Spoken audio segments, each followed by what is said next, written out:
Last week అంతా నయనతారని హైదరాబాద్లో star hotels అన్ని బ్యాన్ చేశాయని వార్తలు హల్చల్ చేశాయి. అయితే దీనికి కారణం అమ్ముడు ఇంటీరియర్స్ అన్ని పగలగొట్టేస్తోందని కంప్లైంట్. తాజాగా నయనతార పర్సనల్ స్టైలిస్ట్ అయిన ఒకరు మాత్రం నయనతారకి రూమ్ ఇవ్వమని స్టార్ హోటల్స్ రిజెక్ట్ చేస్తున్న విషయంపై కామెంట్ చేశారు. స్వతహాగా నయన చాలా సెన్సిటివ్ అండ్ ఇమోషనల్ ఉమెన్ అని, అప్పుడప్పుడు ఎమోషనల్ ఇంబ్యాలెన్స్ అవుతూ ఉంటుంది, కానీ హోటల్ ఇంటీరియర్స్ని డ్యామేజ్ చేయడం నిజం కాదని చెప్పారు ఆ స్టైలిస్ట్.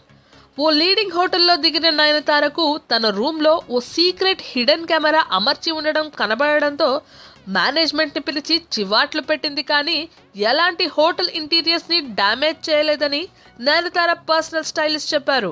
అసలు విషయం ఏంటో తెలుసుకోకుండా మిగతా హోటల్స్ వారు మేనేజ్మెంట్కి చివాట్లు పెడుతుంది అనే నమ్మకంతో రూమ్స్ ఇవ్వమని డినై చేస్తున్నారని కూడా అన్నారు.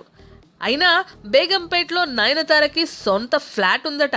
ఈ విషయం తన క్లోజ్ ఫ్రెండ్స్కి మాత్రమే తెలుసు, ఎందుకంటే అక్కడ తను చాలా లో ప్రొఫైల్ మెయింటైన్ చేస్తుందట.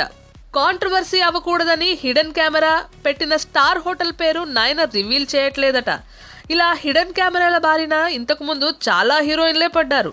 నయన రూమ్లో దిగగానే ఏవైనా కెమెరాస్ ఉన్నాయా అని చెక్ చేయడం నిజంగా ఇంటెలిజెన్సే. మరి నయనతార త్వరలో బాబు బంగారం సినిమాతో మన ముందుకు రాబోతోంది. ఈ వీడియో మీకు నచ్చితే డార్లింగ్ వెంటనే సబ్స్క్రైబ్ చేసుకోండి డార్లింగ్. మర్చిపోదే టాలీవుడ్ లేటెస్ట్ న్యూస్ ఎప్పటికప్పుడు మా అప్డేట్స్ మీకోసం.